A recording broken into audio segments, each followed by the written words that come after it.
రాజధాని లేకుండా కొత్త రాజధాని కోసం అన్ని ప్రయత్నాలు చేస్తున్నాం. ఒక హేతుబద్ధత లేకుండా రాష్ట్ర విభజన చేయడం, అక్కడి నుంచి ఒక పక్క సంక్షేమ అభివృద్ధి కార్యక్రమాలు చేస్తూనే ఇండస్ట్రీస్ దీన్ని కూడా ప్రయత్నం చేస్తూ ఇంకొక పక్క రాజధాని కూడా కట్టుకోవడానికి అన్ని ప్రయత్నాలు చేశాం. ఒక రాజధాని, నూతన రాజధాని అంటే ఇంతవరకు ఎక్కడ కూడా మన దేశంలో ఇటీవల కాలంలో ఒక నయా రాయ్పూర్ వచ్చింది, 50 ఏళ్లకు మునుపు ఛత్తీస్గఢ్ వచ్చింది. అయితే ఈరోజు మనం అవసరాల దృష్ట్యా నయా రాయ్పూర్ కూడా, రాయ్పూర్ ఉంది, పక్కన నయా రాయ్పూర్ కట్టారు.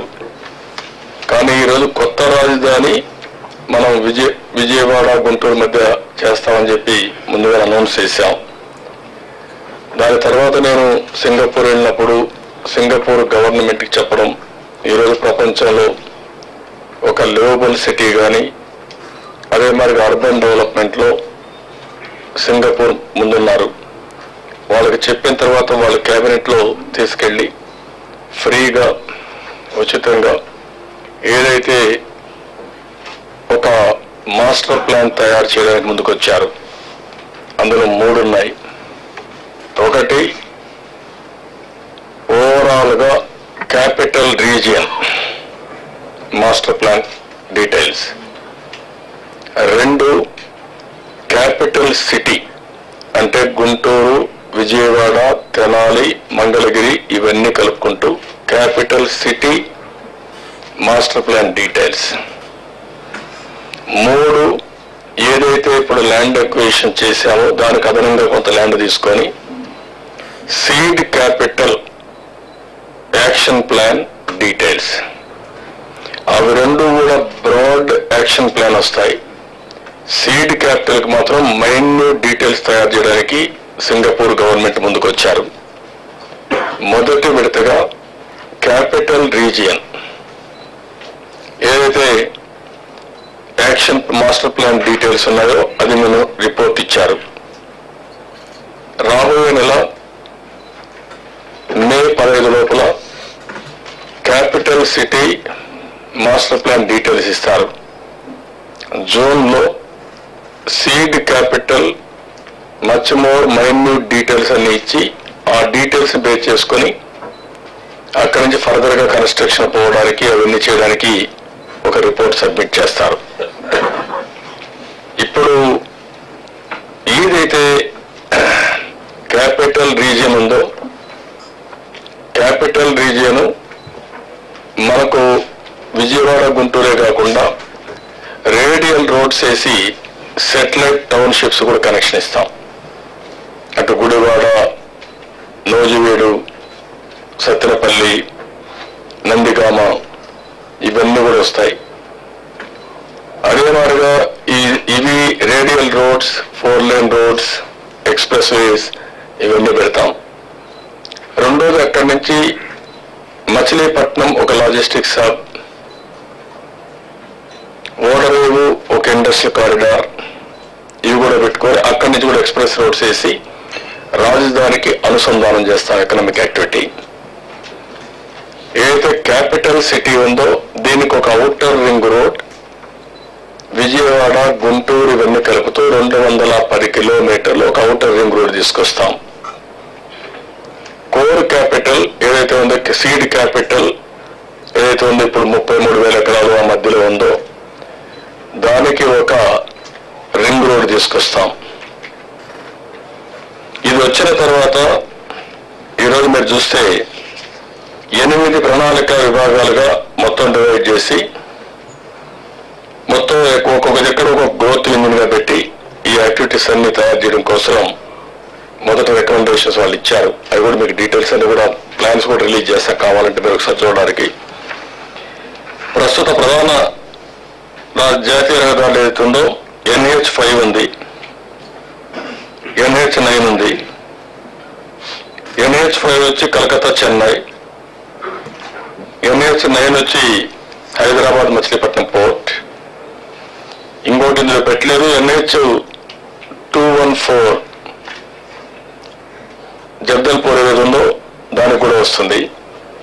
ఈ మూటికి జంక్షన్ గా ఈరోజు ఈ రింగ్ రోడ్స్ పనిచేస్తాయి. అదే మరి ఎయిర్పోర్ట్, గన్నవరం ఎయిర్పోర్ట్ ఉంది, అది ఇంటర్నేషనల్ ఎయిర్పోర్ట్ చేస్తాం. భవిష్యత్తులో ఇంకొక ఎయిర్పోర్ట్ కూడా మంగళగిరిలో పెట్టుకోవడానికి కూడా అవకాశాలు ఉన్నాయి, అవి కూడా ఎగ్జామిన్ చేస్తున్నాం. మచిలీపట్నం పోర్ట్ లాజిస్టిక్స్ హబ్గా, నిజాంపట్నం ఓడర్ రేవుని ఇండస్ట్రియల్ కారిడార్గా తయారు చేస్తాం. అదే మరి కొత్త రోడ్డు మార్గాలు ఏవైతే ఉన్నాయో రీజనల్ సెంటర్స్ కనెక్ట్ చేస్తూ రీజనల్ ఎక్స్ప్రెస్ వేలు నేను చెప్పిన దాని ప్రకారం వర్కౌట్ చేస్తాం. సిటీలో కూడా రిలీఫ్ రోడ్స్ అవన్నీ మోడర్న్ కాన్సెప్ట్ లో తీసుకొస్తాం. ఏదైతే రీజనల్ సెంటర్స్ లో నేను చెప్పింది ఇక్కడ ఇంటిగ్రేటెడ్ రీజనల్ హబ్బులు తీసుకొస్తాం. రైలు మార్గాలు కూడా విజయవాడ రైలు జంక్షన్ రాకుండానే రైలు ట్రాఫిక్ మరలించి ఇందుకోసం కృష్ణానదిని క్రాస్ చేస్తూ కొన్ని నందిగామ, సత్రపల్లి మార్గం, గుడివాడ, తెనాలి ఇలాంటివి ఏవైతే ఉన్నాయో ఒక నెట్వర్క్ తీసుకొని రైల్వే నెట్వర్క్ కూడా నాట్ ఓన్లీ మెట్రోనే కాకుండా ఇంకా పెద్ద ఎత్తున అర్బన్ ట్రాన్స్పోర్టేషన్ ఒక ఎక్స్పర్ట్ ని పెట్టి అవసరం జేగా కూడా ముందుకు వస్తారని చెప్పి ఒప్పుకున్నారు. ఇప్పుడు రఫ్ గా కృష్ణానది పైన 5 బ్రిడ్జెస్ వస్తాయి. ఈ 5 బ్రిడ్జెస్ కానీ వస్తే ఏ విధంగా ఎక్కడి నుంచి ఇటు చెన్నై నుంచి వచ్చే ట్రాఫిక్ హైదరాబాద్కి రావాలంటే సిటీలు టచ్ చేసే పని లేకుండా నెరవేరిపోతుంది. అటు పోవాలంటే ఏదైతే కలకత్తా రోడ్డు వెళ్ళిపోతారు, ఎవరైనా కలకత్తా నుంచి హైదరాబాద్ రావాలంటే ఈ పక్క వచ్చేస్తారు. అదే మాదిరిగా వాళ్ళు చెన్నై పోవాలంటే అటే అవుటర్ రింగ్ రోడ్లు వెళ్ళిపోయే పరిస్థితి వస్తుంది. ఆ విధంగా మొత్తం ప్లానింగ్ అంతా కూడా పక్కాగా చేయడం కోసం వర్కౌట్ చేస్తున్నాం. అభివృద్ధి కారిడార్లు చూస్తే హైదరాబాద్, మచిలీపట్నం ఇప్పటికే మీరు చూసినప్పుడు మనకు విశాఖపట్నం చెన్నై కారిడార్ ఉంది, ఆ కారిడార్ కూడా దీన్ని టచ్ అవుతుంది, అవి వర్కౌట్ చేస్తున్నాం. అదే మాదిరిగా మీకు ఇన్లాండ్ వాటర్ వే కూడా వస్తుంది, ఇక్కడ టచ్ చేస్తూ ఆ inland water way Kakinada to up to Pondicherry, నూతన రాజధాని నుంచి మచిలీపట్నం, మళ్ళీ కృష్ణానది మీదుగా తెలంగాణలో కూడా కవర్ చేసే విధంగా కృష్ణానది నాగార్జున సాగర్, పులిచెత్రపై వరకు ఇది కూడా వస్తుంది, కారిడార్ వస్తుంది.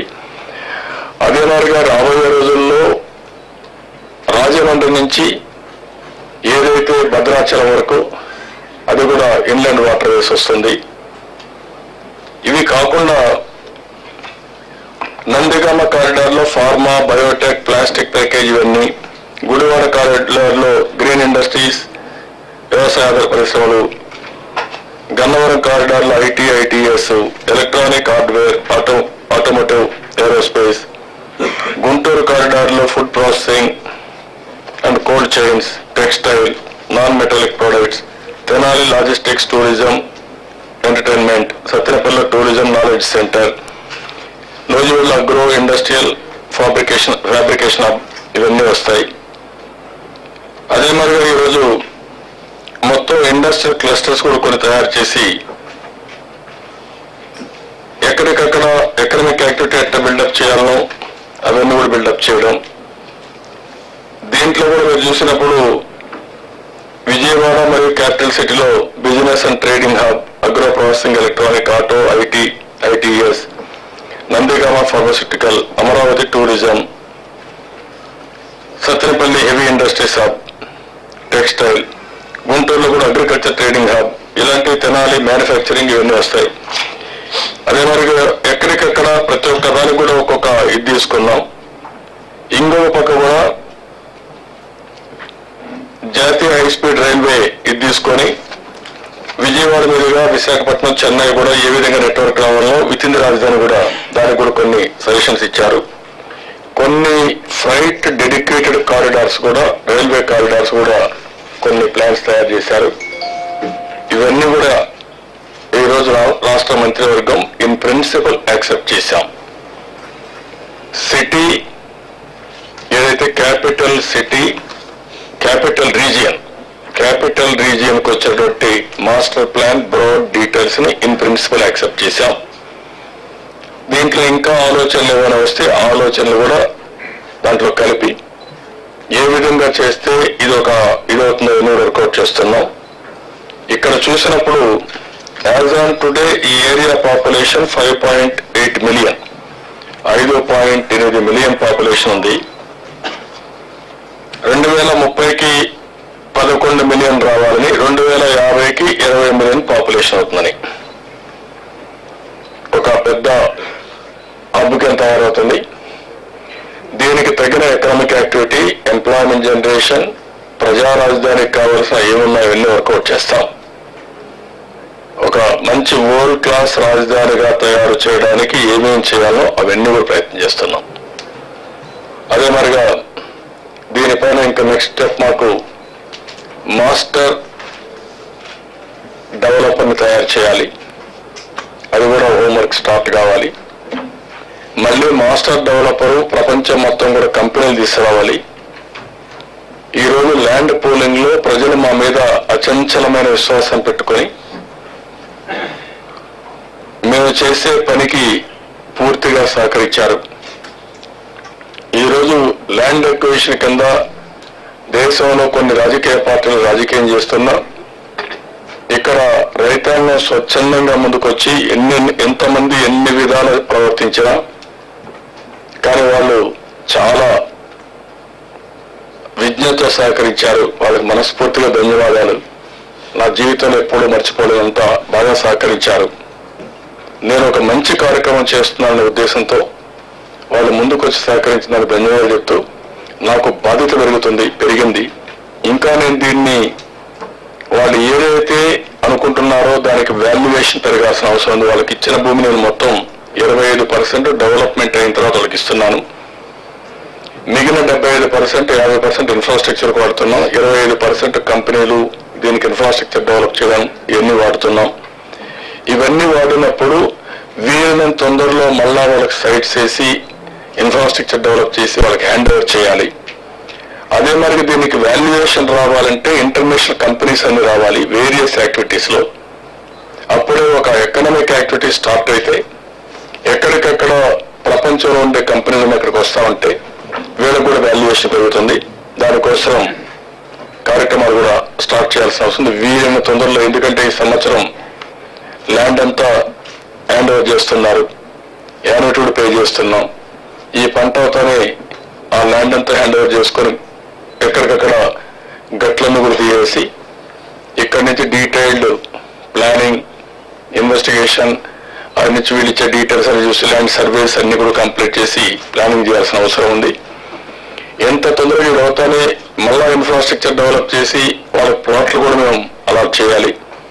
అదే మరి కొండ లేబర్ కూడా ఎన్యూమరేషన్ చేయమన్నాం. కౌలుదారులకు, రైతులకు అందరికీ వీళ్ళెవరికి ఒక్కొక్కరికి 2,500 రూపాయలు నెలకు వాళ్ళకు కూడా ఒక జీవనోపాధి కింద డబ్బులు ఇస్తున్నాం. మిగిలినట్టు మేము ఇచ్చిన ప్యాకేజ్ కూడా వన్ టైం ఇవ్వడం అవన్నీ కూడా పూర్తి చేశాం. ఇవన్నీ పూర్తి చేసి వీలైనంత తొందరలో చేయడం కోసం ముందుకు పోతున్నాం. దానికి కూడా మాస్టర్ డెవలపర్ని పెట్టుకొని ప్రపంచం తిరిగి ఏ కంపెనీలు వస్తాయి ఎట్ట చేయాలి, దానికి కూడా సెలక్షన్ అవుట్ చేయాలి, అది ఏ విధంగా ప్రొసీజర్ పెట్టాలి అవన్నీ వర్కౌట్ చేసి నేను అక్కడి నుంచి వర్క్ స్టార్ట్ అవుతుంది. ఇది రాజధానికి సంబంధించి. రెండోది, ఈరోజు కొత్త రాష్ట్రం చాలా సమస్యలు ఉన్నాయి. ఒకప్పుడు నేను ఇండస్ట్రీ బాగా డెవలప్ చేసి పెద్ద ఎత్తున ఇండస్ట్రీ తీసుకొచ్చాం. ఆ రోజు ప్రపంచం మొత్తం మన రాష్ట్రం వైపు చూసే పరిస్థితి ఉండేది. ఎక్కడికక్కడ ఇండస్ట్రీస్ కూడా పెద్ద ఎత్తున ఐటీ కానీ మిగిలిన ఇండస్ట్రీస్ కానీ మన దగ్గరికి వచ్చాయి. కాంగ్రెస్ ప్రభుత్వం వచ్చిన తర్వాత ఇండస్ట్రీని పూర్తిగా నాశనం చేశారు, భ్రష్టు పట్టించారు. కనీసం హైదరాబాద్ చుట్టూరు మనం తీసుకొచ్చిన కంపెనీల వల్ల కొంతవరకు నిలబడ్డాయి. ఎకో సిస్టమ్ వల్ల ఇంకొన్ని నాలెడ్జ్ బేస్డ్ కంపెనీస్ వచ్చాయి, కానీ మొత్తం మిగిలిన ప్రాంతాల్లో ఎక్కడ ఇండస్ట్రీ రాలేదు. వీళ్ళు 10 సంవత్సరాల్లో వీళ్ళు ఖర్చు పెట్టిన డబ్బులు ఇండస్ట్రీకి 1,200 కోట్లు, అంటే సంవత్సరానికి 120 కోట్లు ఖర్చు పెట్టారు. అది వీళ్ళు చేసే పని. అన్ని రాష్ట్రాలు 1000 కోట్లు ఖర్చు పెడితే వీళ్ళు 120 కోట్లు ఖర్చు పెట్టారు. కరెంట్ ఇవ్వకుండా స్మాల్ స్కేల్ ఇండస్ట్రీ అంతా సిక్ అయిపోయింది. చాలా భయంకరమైన పరిస్థితులు తీసుకొచ్చారు. 5-6 సంవత్సరాలుగా అసలు డబ్బులు పే చేయడం మానేశారు. ఆ సబ్సిడీ కూడా.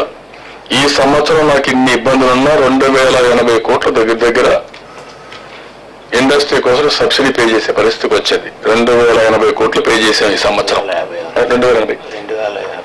2056 కోట్ల రూపాయలు ఈ సంవత్సరం పే చేసే పరిస్థితికి వచ్చింది.